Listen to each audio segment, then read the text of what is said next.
Thank you అన్న. ఈ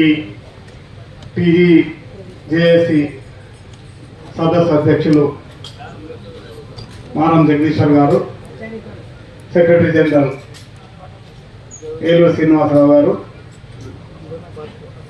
ఈ సదస్సులో పాల్పంచుకుంటున్న అన్ని ఉపాధ్యాయ ఉద్యోగ పెన్షనర్ల రాష్ట్ర సంఘ అధ్యక్ష ప్రధాన కార్యదర్శులు మరియు 33 జిల్లాల జేఏసీ చైర్మన్లు, వారి కమిటీ సభ్యులందరికీ రాష్ట్ర ఉపాధ్యాయ సంఘ పక్షాన మీ అందరికీ పేరు పేరున నమస్కారాలు.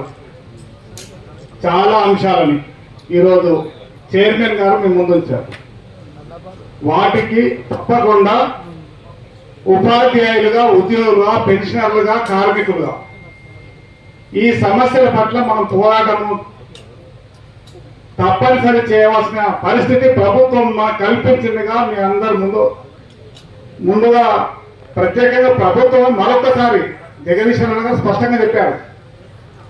సమస్యలు అన్ని మీరు విన్నారు.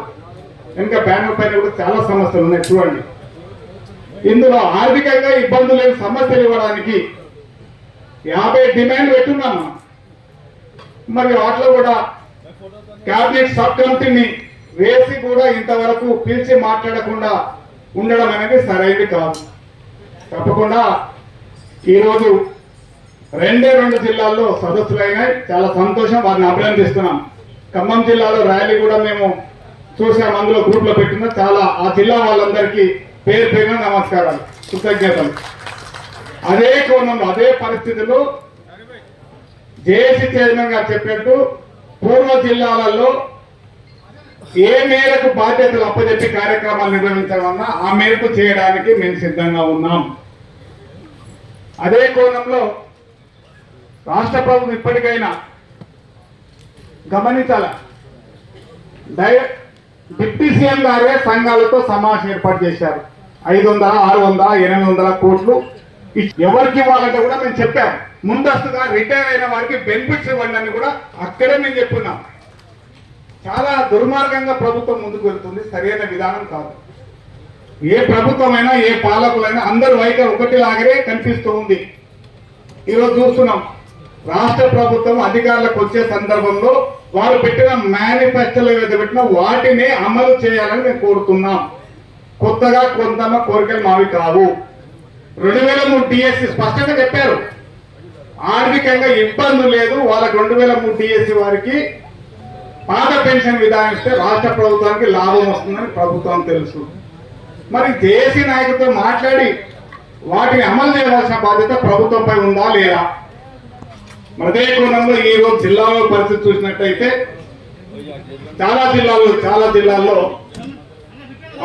అవునన్నా కాదన్నా ఉద్యమం చేయడానికి చాలా వాట్సాప్ గ్రూపులలో ఉద్యమం బాగా అవుతుంది. వాట్సాప్ గ్రూపులు చేయి పెడుతున్నాం, మనం చేస్తున్నాం.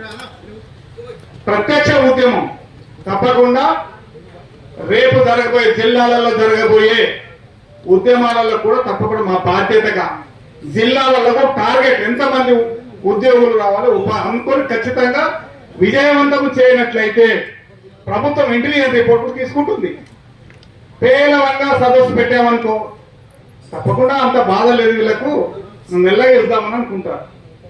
కాబట్టి తప్పకుండా ఉన్న ఆక్రోషము, బాధ, మన పైసలు మనకు రాకుండా, మన సంఘటన మనం రాకపోతే ఎంత బాధ ఉందో మీరు గమనించండి. మన అదే కోణంలో ఏదైతే జేఏసీ నిర్ణయం తీసుకొని ముందుకు వెళ్ళాలన్న పరిస్థితుల్లో తప్పకుండా ఈరోజు తీర్మానాన్ని చదువున్నారు సెక్రటరీ జనరల్ గారు. తప్పకుండా న్యాయమైన కోరికల కొరకు మన పోరాటం, న్యాయమైన పోరాటంలో మనం అందరం భాగస్వాములు కావాల్సిన అవసరం ఉంది. మనతో పాటు మన క్యాడర్ని కూడా తరలించవలసిన అవసరం ఉంది. మన చైర్మన్ గారు చెప్పారు 50,000 మందితో, అంటే ఇందిరా పార్క్ దేని సరిపోదు అన్న చెప్పినట్టు ఒకసారి 1,00,000 మందితో అబ్బా తప్పకుండా 1,00,000 మందితో. అంటే హైదరాబాద్ లో, విజయవాడలో ఒక ధర్నా చూస్తున్నాం అందరం విజయవాడలో. దానిని తలదన్నే విధంగా ఉన్నట్లయితే తప్పకుండా గౌరవ ముఖ్యమంత్రి గారు వారి తల మన వైపు చెప్తారు. మంత్రులందరూ కూడా తప్పకుండా వాళ్ళ తల వెనకగా ముందుకు చూస్తారు. జేఏసీ నాయకత్వం పోతే మంత్రులు కూడా సమయం ఇవ్వకుండా ఉండడం చాలా శోచనీయం.